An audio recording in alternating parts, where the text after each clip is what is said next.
Go. Hello and welcome back to Calculus 3.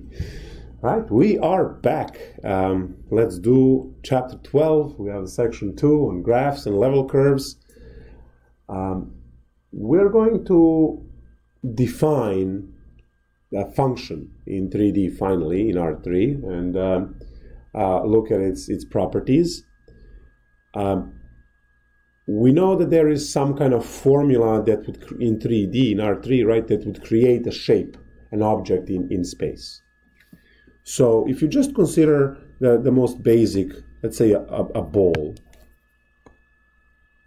right? You consider a ball, and now I'm going to place this ball in some coordinate system, but as you can see, the ball is above XY plane. Generally, we put XY plane through the ball, through the center. But I just wanted to elevate this. The equation for this would be simple. Let's say this is 10, and the radius is 4, so it's 14, right? And 6 over here.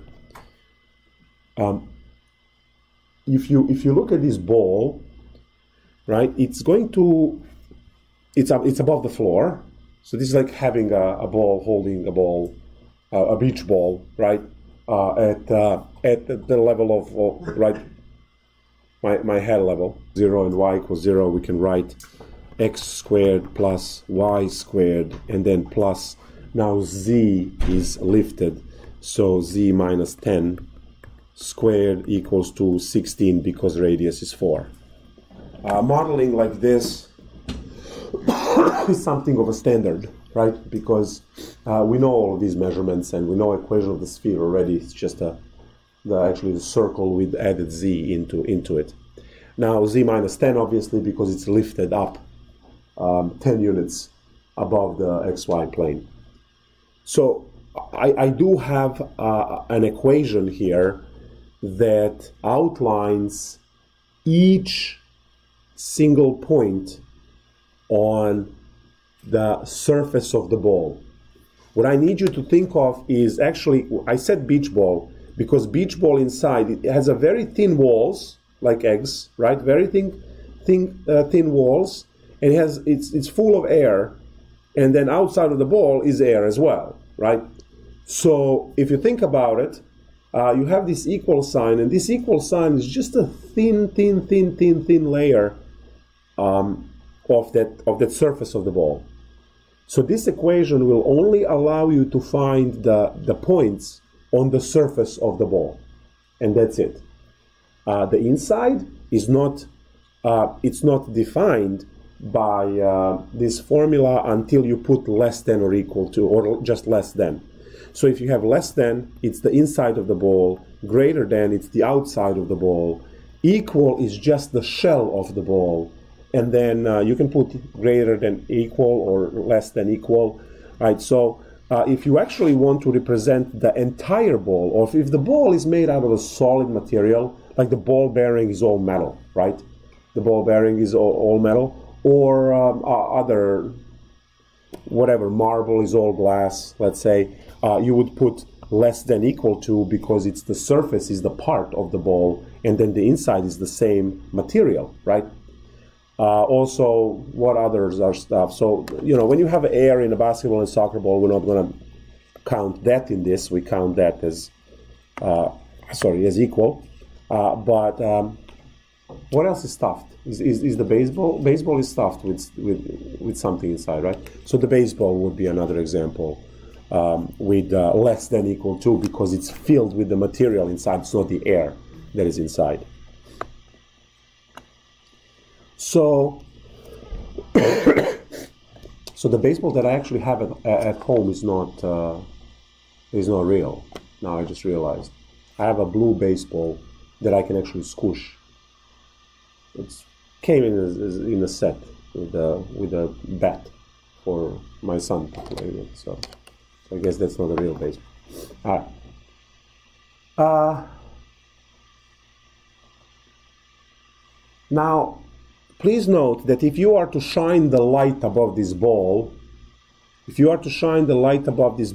will create a shadow on the floor, which is our XY space. It will create a shadow right here, and that shadow would be filled.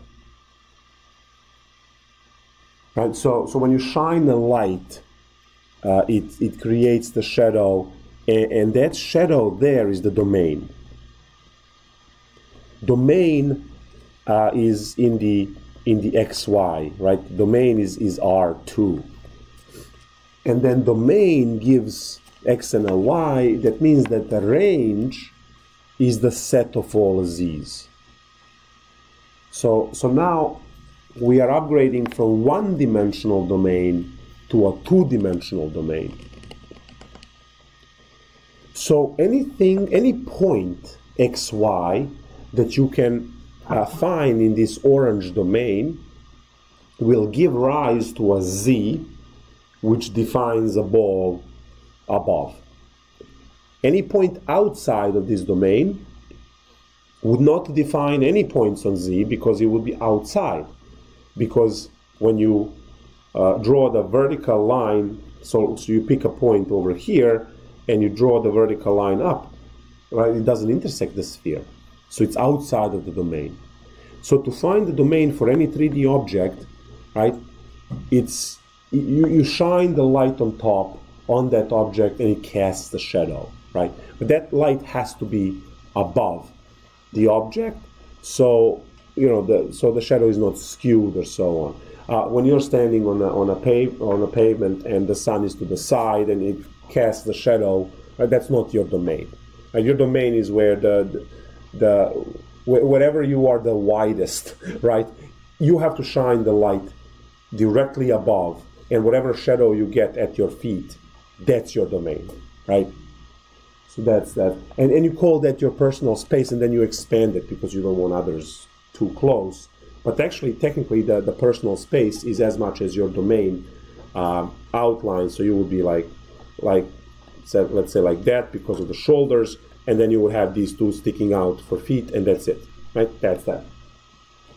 That would be the personal space. That's what you're entitled to, right? But then we create the aura around ourselves and give me some space. All right, this is the extra space that you're actually not entitled to. Right? Anyway, so that's the story of the domain. So now what we are going to do is we are going to take a look at the definition of a function in R3 and go from there. So let's define a function. Now, if you remember the function from pre-calculus or calculus 1 for y equals f of x, we are just going to use the same words and replace the good old domain x into now domain points, set of points x, y, and then change the range from y to z, and we're done. So what is a function? Function is a rule which assigns to each ordered pair xy in the domain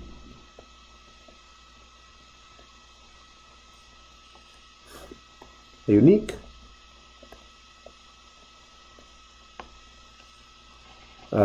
z in the range. This means that ball is not a function because it pierces twice through it, right? At every z, every xy you pick, right? And you draw the line, it will pierce through the ball twice. Let's say over here and over here. So we have to be careful about that. So what is a good example of a function? It will be, let's say, an umbrella. Okay? Umbrella is downward opening elliptical paraboloid. We know it's circle, but design is not there yet to be elliptical, so you can actually not get rain on you. So you have elliptical paraboloid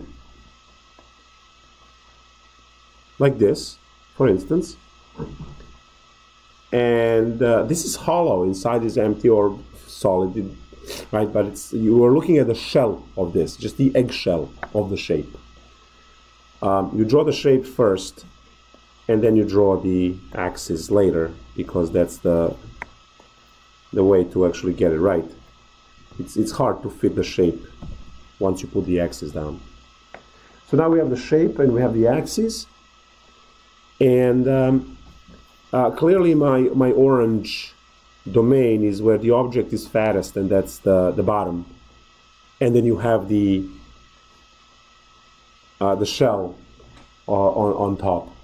And now there is a one-to-one correspondence. When you pick a point here, it will go up and define a single. So this is the domain over here, XY domain, producing XYZ range. Well, Z is a range only. So what are we having? We're having a two-dimensional input, XY, so a point in a two-dimensional input, mapping onto one-dimensional output, Z.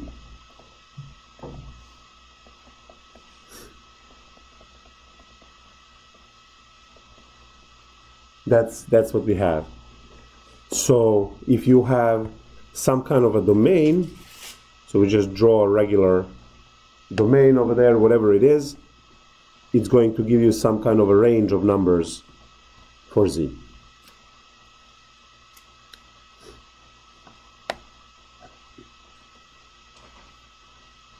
So now we can think about one of these elliptical paraboloids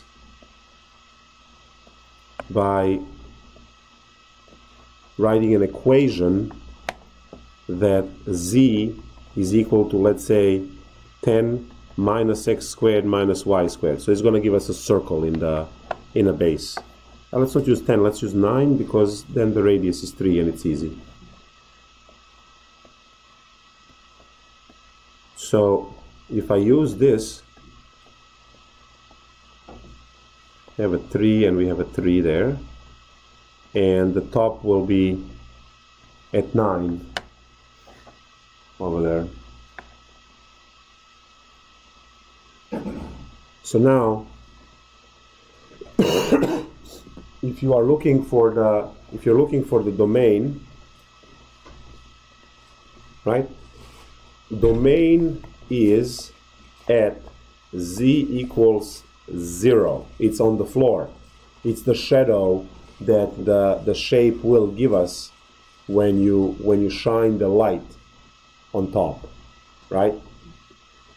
So if the domain is at Z equals to 0 in this case, which means we cut off our infinite, right? This should go infinitely. So the domain is infinite by all means. Domain is infinite because it goes down forever. But if I say domain is at Z equals 0, I am cutting it off, so I don't have the shape going past the floor. Well, in that case, this is what you plug in. You plug in Z equals 0, which yields the domain x squared plus y squared equals 9, which is that circle.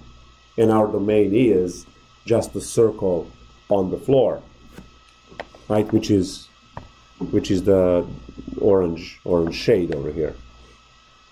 Now, this domain actually gives you the set, right, of all values that you are allowed to use. So it's not really mathematical terminology to say it that way, but it makes sense to say it that way. So domain is the set of numbers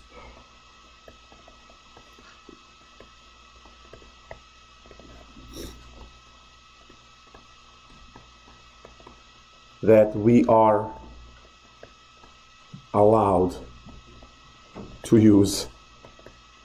And I want to explain what that means. Observe that our domain now is x squared plus y squared equals to 9.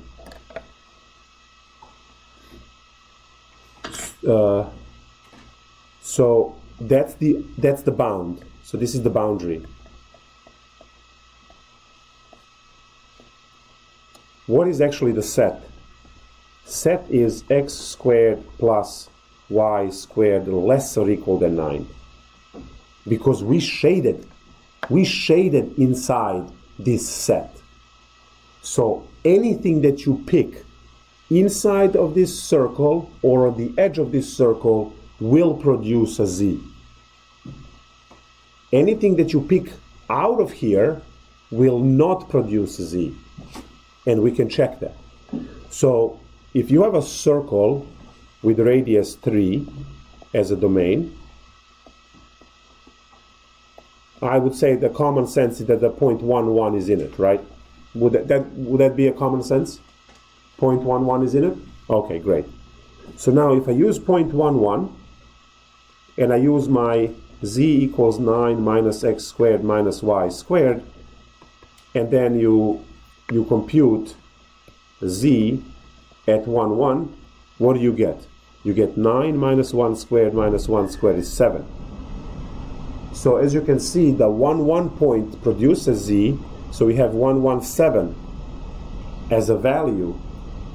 And that means that at 1, 1, the elevation is 7. You can pick z, let's say 2, 1. If you pick it as a 2, 1, it's 9 minus 2 squared minus 1 squared, which is equal to 4. And then you're getting 2, 1, 4. That's also a point on the top of our umbrella, okay?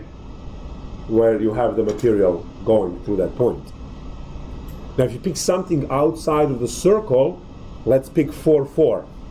If you pick z equals 4, 4, you will do 9 minus, and then you will have 16 minus 16. You're getting a negative z, but you know that there is nothing underneath because we said we are cutting off this at the floor level, right? We're cutting this off at the floor level, and because I'm cutting it off at the floor level, this is negative 32, negative 23. There is no umbrella on that, right? Because we have the umbrella. Oh, come on, one classroom that doesn't have a microfiber cloth, a microfiber cloth, which I need. So, the umbrella will look like this, right? And we all understand that the umbrella ends here. So if I put this umbrella on the floor, there is no more umbrella underneath. Now that calculation tells us that there is negative, that makes no sense, right? So we see that that point is not in the domain for the umbrella because we cut it off. However, why do we get that negative 23 as a mathematic? Why is it possible to calculate? We have to understand that this is elliptical paraboloid. It is the shape that it's infinite in its size. It is us that cut that infinite size to make the umbrella, right? Or back in the villages, you know, in Serbia, they actually put the hay that way. They don't create little cubes and stuff and stock them. They actually take the hay and they pile it up, and every single haystack looks like the big elliptical paraboloid that looks like that. And it's just, I used to run around those as a kid whenever I go to my grandma's village, and they would all be like that. So you can have umbrella, which is that tall, and you can have a haystack that it's like 10, 15 feet tall, right? So it's not that we can, right? So the shape is the shape, and then you make it larger or smaller depending what you, right? The tip of the bullet is another thing, right? It's also elliptical paraboloid. It's this big, right? Compare that to the umbrella, compare that to the haystack, right? Or SpaceX rocket, right? The same thing. So we have different sizes for the same shape. It's the same shape. So we have to cut it off somewhere because that SpaceX elliptical paraboloid is not infinite in length. It has to end somewhere. Now, there's also another thing that we need to consider, and that is that we'll actually get to that as we continue. So now, the question is, are we always able to find the domain? Graphically? Sure, shine the light, whatever the shadow is, you're done, right? How about with equations? Well, if you have equations, and that's what you're going to have as engineers, you use the same methods that you used in your Pre-Calculus 1 course. In Pre-Calculus 1 course, you said, is there a denominator, and what are all the bad points that make it 0, right? Or, is there a square root? What is the set of all points which makes a negative under the radical? That's bad as well, right?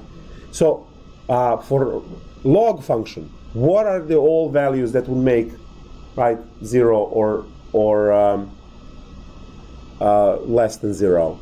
Because we're not allowed to use those values. That produces imaginary values as well.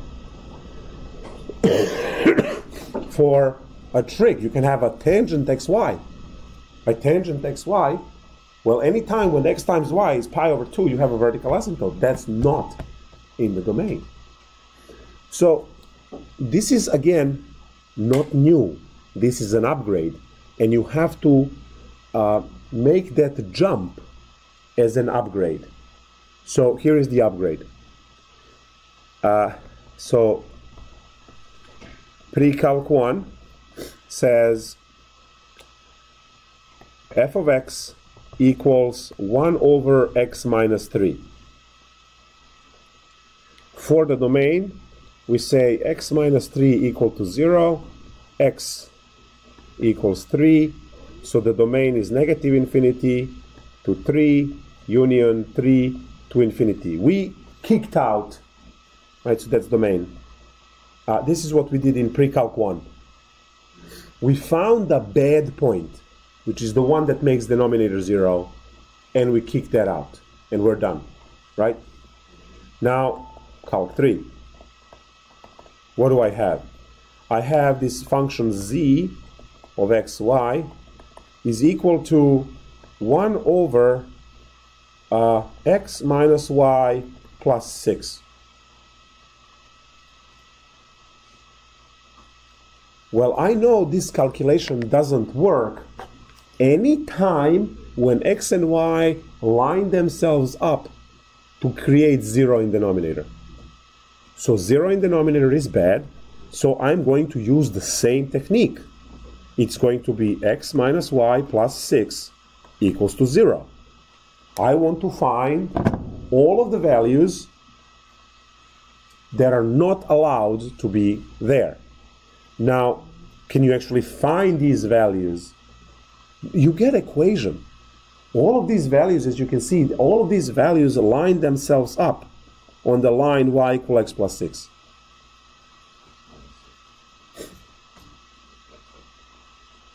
Hi. It's early, I understand. So now when you're looking at this, you can't say this is the domain. No, this is exactly what's not in the domain. So what is the domain? Domain is everything except points that are along this line.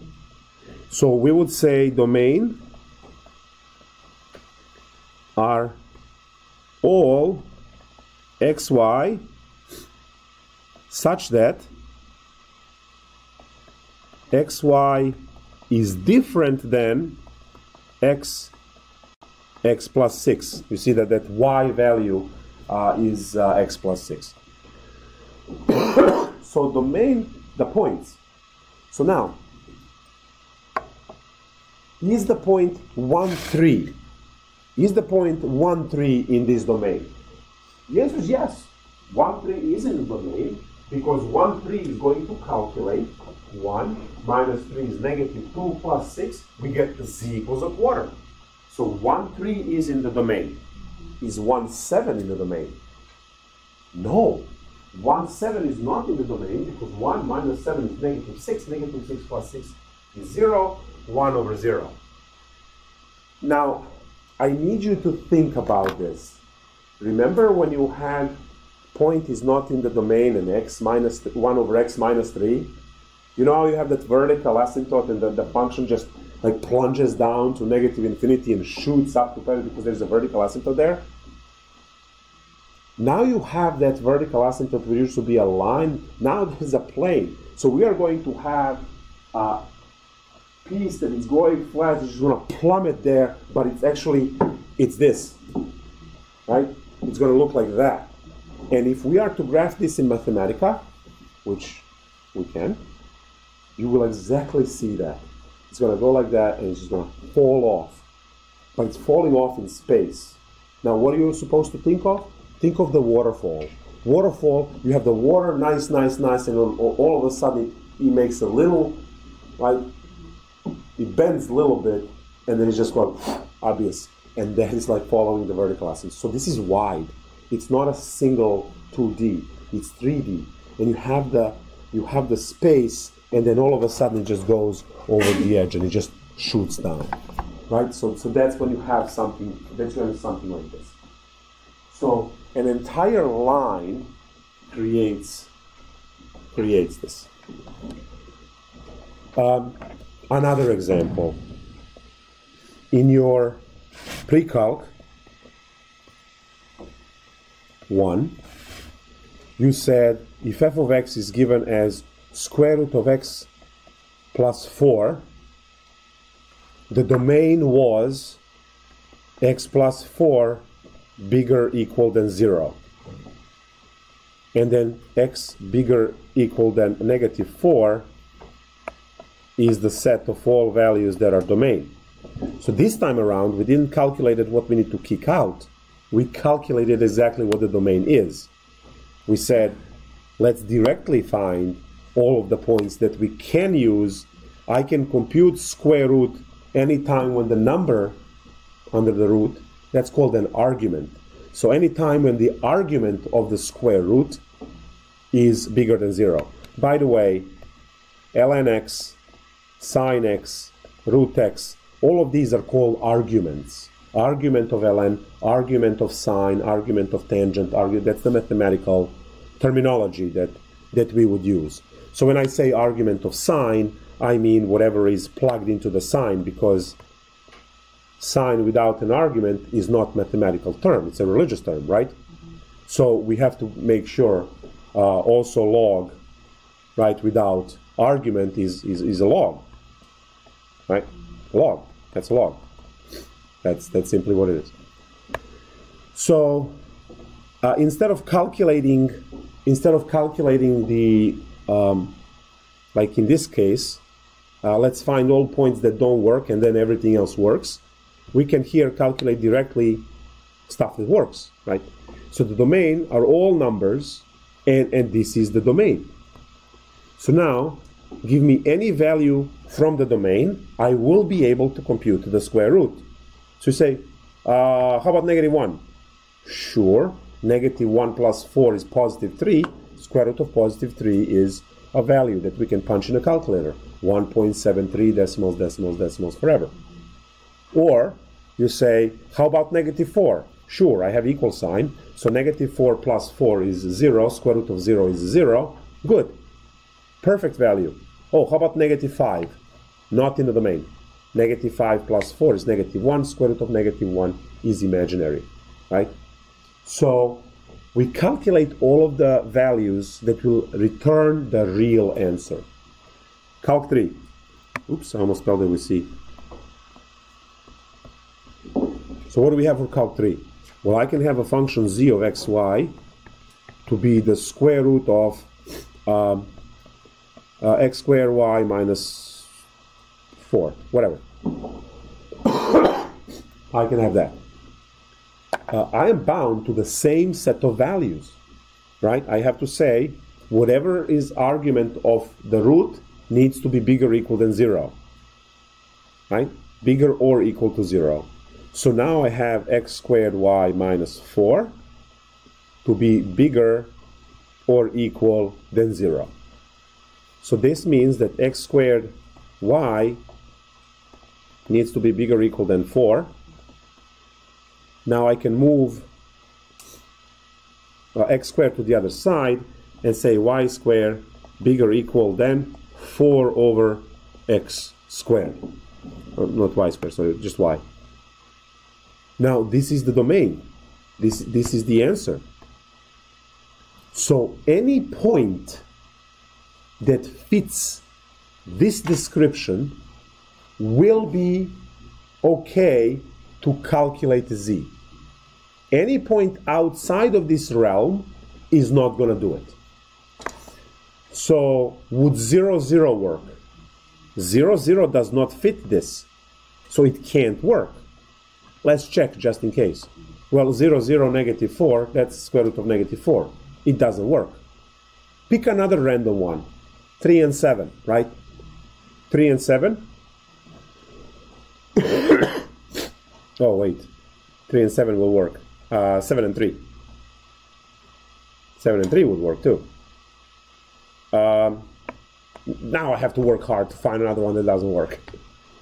Because of inequality, you have obviously a lot of stuff that would work. You don't want this to be smaller than that. So 1 and a half. 1 and a half should not work. Because a half is going to give you quarter, 16, 16. Yeah, 1 is not bigger than 16. There we go. Right, so 1 and a half should not work. And when you plug in 1 and a half, you get half minus a quarter. That's a negative 7 halves. Square root of negative 7 halves is not a real number, right? So all points, so this is our domain here. All points that satisfy this inequality are okay to be used, and they give the rise to our function. Anything outside of this is not going to be okay. Now, these two examples are completely opposite of each other. Again, in this example, right, with the fraction, we calculated the points that we are not allowed to use and then said, okay, use everything else. Over here, we directly computed what we are allowed to use and then said, use these. So any relationship, any set of points, right, ordered pairs, which satisfy this inequality will work. So 3 and 7 and 7 and 3, they both work. Because, let's go. 3 and 7, you have y equals to 7, bigger or equal than 4 over 9. That's a true statement, right? Because 3 squared is 9. If you use 7, 3, then this is a 3, bigger or equal than 7 squared, this is 4 over 49.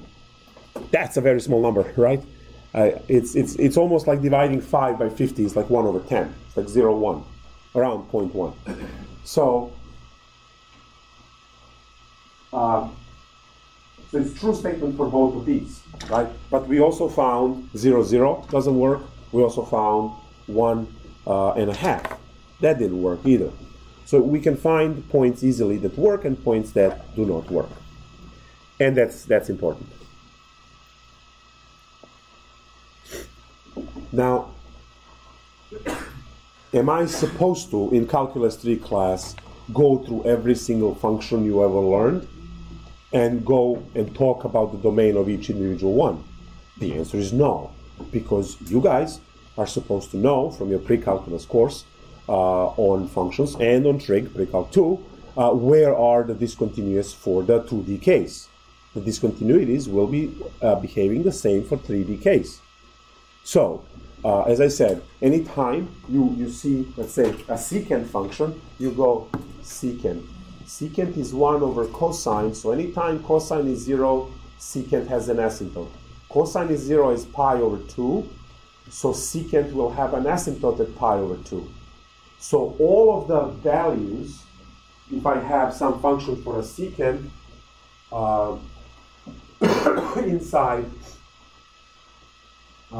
inside the thing, it doesn't matter what you put, right? You know that the argument of secant in that case is not allowed to be pi over 2 or 3 pi over 2 or 5 pi over 2, right? So you are allowed to use any x, any y, unless they line themselves up to make pi over 2 or a multiple of pi over 2. ln is the same as the square root. You just are not allowing 0, right? So 0 is allowed for square roots because square root of 0 is 0. ln of 0 is negative infinity, not defined, right? So we can't use 0. Calculation for ln is absolutely the same as this example. You just have to erase equal sign, right? Now, the evil me, right, what I can do for, let's say, an exam, is I can put the square root of x, the square root function in a denominator, right? And if you put equal, it's in the denominator, right? So, yeah, you are supposed to put larger and equal, but if you put the square root in denominator, you have to get rid of that equal because it's in denominator. So square root of 0 equaling 0 is not okay anymore because it's in denominator and you would have 0 in denominator. So you have to think a little bit, right, with the combinations. But the entire story of the domain and calculating domain in Calc3 is just going to be an extra step, right? Because now you are not going to get a set of numbers. Now you're going to get equations, right? We always got some kind of inequality, inequality, which bounds the set of all values that are allowed to be used to calculate z. The ones that are excluded are happening on the asymptotes and points that don't exist and things like that. Why is it important to know the domain?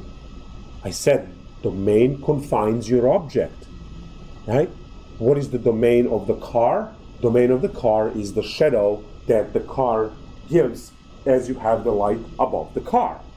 And why would that be important? Well, parking spaces are standard size, right? The width of the lane on a highway or a road, well, highway because we know the roads can be anything, is standard size. So I can't go and create, let's say a 22 feet wide car because it really looks good, right? Where are you going to drive that, right? It's wider than, right? Imagine 22. This is 30. I think this is like 30 feet, 34 feet width. How far is 20? Well, just please count 11 tiles. Well, 20 feet, 10 tiles width. Each tile is 2 feet. So how wide is that car, right?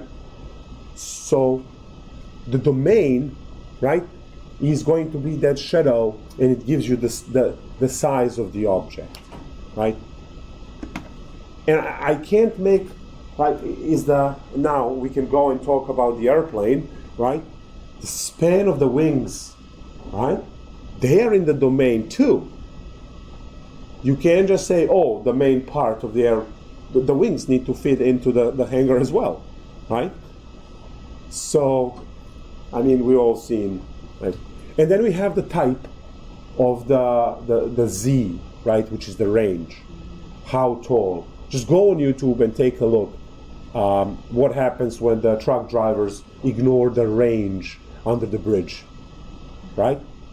Just a few years ago, one of the garbage trucks was ignoring the range, passing under the electrical lines right there on 22. We didn't have the power for a day, right? Ripped them all because the fork stayed up. Changed the range of the garbage truck. Range, it can reach higher, right?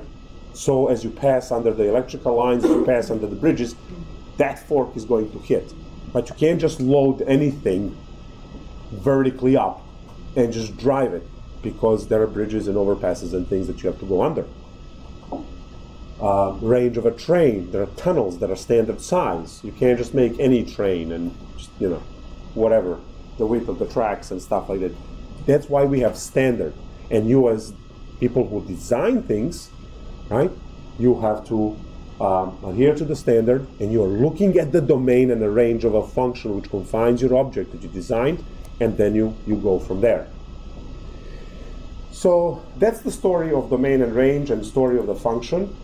And maybe I should show one more picture from the textbook, because we have it. It's a nice picture up there, the orange one. You see the shape. You see its shadow on the floor, on the XY plane, and you also see it's labeled as domain of F. Over here, the graph of F, which is actually the shape. This could be a pile of sand or whatever you want it to be, a Play-Doh or a dough for cookies. And there is a point. So you see that the point in XY is giving rise to that Z value that is computed as F of XY, which is Z of XY. And that's a Z value at some height. So if I measure this, and I measure, oh, that's terrible. What a terrible graph. What the hell is this? This and this has to be the same. They're this much off. This is absolutely terrible. Probably they couldn't fit something, and then they just say, oh, let's just push it. This and this height have to be the same. If you took engineering graphics and you were at least literate in it, you would know that this should go up, right? Because they have to be parallel. Whatever. So, yeah. But you get the idea. Any point within the puddle over here is going to give a rise to one of the points on the surface of this shape. Anything outside in the white will miss the object. It's very simple. And then we have our umbrella example and all of this stuff, right? Explaining function, not a function. You can see the watermelon up there, which is ellipsoid, or a ball, a sphere, right? Not a function. Pierces through twice. Here, right? And here pierces only once, and this continues going on. So function versus not function. Any plane is a function. All the umbrellas are functions. You go back to our chart of these, and you say, wow, only first and last are functions. Elliptical paraboloid, the saddle, and the second one, so not the first one, the second one, are function. The other four are not, because anytime you draw a vertical line, it will cut through it twice or more times. So that's that story. And now we get to level curves, and we're done. To understand the level curve, we are going to make horizontal slices of the shape on regular heights. Z equals 0, Z equals 1, Z equals 2, Z equals 3. Or, for purposes of maths and other things, maybe every 100 feet or every 200 feet, whatever. So you are taking an object which exists in space, and you want to see how that project, but all you have is a 2D surface to graph these things. So you do these Z equals 1, 2, 3 slices, and then you are tracing the functions you get as a result of that calculation. You trace those functions, and then as you look the way the lines develop, you can imagine of what that shape would be like. This is not a thinking probably that you had before, that you used before, so we'll have to deal with that. So let's make a mountain, right? And that mountain lives on something. It's a 3D mountain, so it's going to have now it looks like a flying saucer, but it's a mountain. Okay, here. There we go. Now it's not. It's clearly a mountain. So what I'm going to do is I'm going to understand that there is a z-axis, and I'm going to put my sea level somewhere, and let's say this is my sea level right here.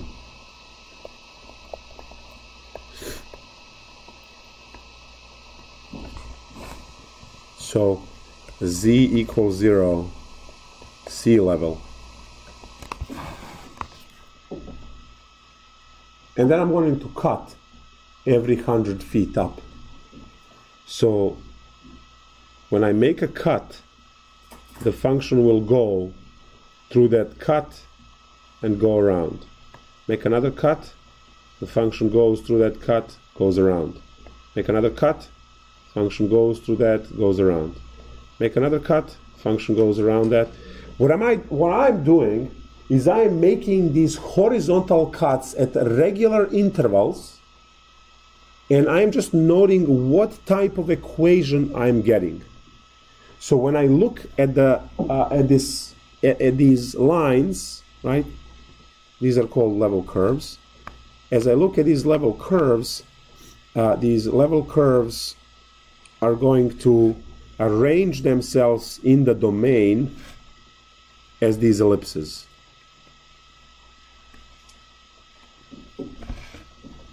And this is actually my XY domain. So now, what I see here is this steady growth, because I know that this was cut at Z1, at Z2, at Z3, at Z4, maybe Z5 is just going to give me the tip on the top. Okay. If I know that each one of these cuts is, let's say, 100 feet, then I know that this is a 500 feet mountain. Because the first cut, Z equal 1, that's already 100 feet. And as you can see, it diminished to a point at the cut Z5, as Z5 is 500 feet because each one of these is 100 feet apart. Right, so 1, 2, 3, 4, 5. So I can actually read the height off of this one as well if I know what it was the equal spacing to do this. This is extremely useful for maps because the world that we live in is third-dimensional with a lot of valleys and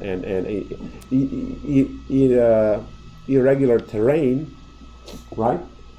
With large slopes that are hard to conquer to very shallow slopes, and we want to cut through with roads and build cities and farms and things like that, right? So you can't build a farm when the terrain is, at the slope where you can't even stand, right? So building a map, in that sense, you would use level curves. And the level curves, oh yeah, I forgot this software cannot, I can't zoom in. I can't zoom in into these. This is a search tool, it's not a zoom in tool. What I could do is, alright, fine, here.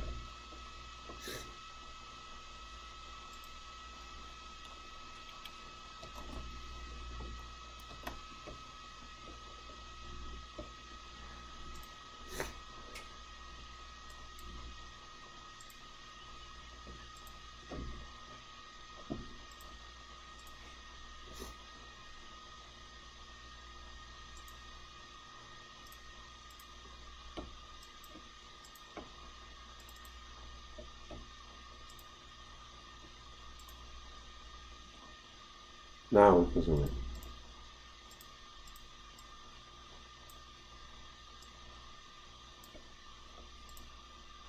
Too much. Alright, so now,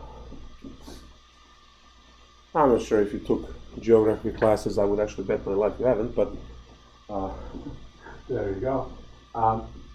You stare at the map, and if you take a look, you need to know that the level curve cuts are taken at the regular intervals, right? Regular intervals. So what is the meaning if they are spread like this? Yes. very slow, right? If there is a rise there, because remember, if there is no change in height, you will never get the next line, right? It's just flat, because remember, here's the flat, and if this is my cut at 2, and this is my cut at 3, right? This cut at 3 will never intersect this surface. So we'll never see a line intersecting it. Make sense? So as long as you have any lines, it's going to go up or down, right? That's what we have. So now, military or off-road enthusiasts, whatever, quads, motorcycles, whatever breaks your hips, it's fine. Look, and crash your skills. Through this, joke. Here, thrill. Here, hope. You need ropes and things and climbing equipment and stuff, right? Because that's this. When they're densely packed, right? These level curves. When they're very densely packed, right? We have a large slope. Now we can see another example of that in our textbook. Okay, this is a cool example that I can show. I want to go with what I call so this is a potential function for electric potential function, but let's just call it termite nests, okay? Forget about the potential function for electrical engineering. Do we have electrical engineers? That's your life, all right? Right there. But termite nests like this. Beautiful design, amazing design. They don't flood. They're like, we as people, we can construct things that are just like that. The ventilation systems, please look it up, all right? The ventilation system, the flood prevention and all of that thing, it's like, we got a little bit of the window, like the whole town is flooded and it's a disaster for a year. So, observe. This over here is pretty flat. Look at that, pretty flat. And as you are going to the top of the termite nest, these very steep walls have these densely packed lines, right? So, bigger the slope of the 3D object, level curves are densely packed. If they're spread apart, they are less packed. And finally, this one, which is simply bend the piece of paper and then put it at an angle, right? So bend the piece of paper and then put it at an angle like that. That's what they have over there. The level curves are going to cut straight through, and you're just going to get a whole bunch of these parabolas. Now observe the way the paper is bent, right? Not a problem to drive this way up the hill, but driving this way up the hill, hey, that's this, right? Going on the side, that's going to go like that, and we see that because they are densely packed this way. Why not? Go. That's level curves. To compute level curves, you have to go z equals 0, compute. Z equals 1, compute. Z equals 2, compute. Z equals 3, compute. That's the way to find level curves. What type of a problem are you going to expect on the exam for this? Well, definitely this stuff. Match the level curves to the shapes. That amazing job in editing these books. They give you the 4 shapes on one page, then you have to flip the page to find the other 2 shapes and the 6 matching. I don't know. Maybe take the picture with your phone and then look at both things together. It's important to see all 12 shapes on one place. So take the picture with your phone with the other 4 and then put them together. Or make a copy. Because you have to see all the shapes at the same time. You can't be flipping back and forth between these things. There it is. We'll just go more. I'm not sure if they fixed this problem in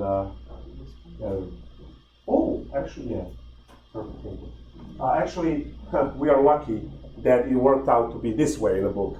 So you can just open and see all 6. I thought that maybe you have to flip the page. That would be terrible. So you don't have to do anything. You can just see all 12 shapes at the same spot. That's a problem, right? For you to recognize which one is which. And go from there. Time for a break. Yay.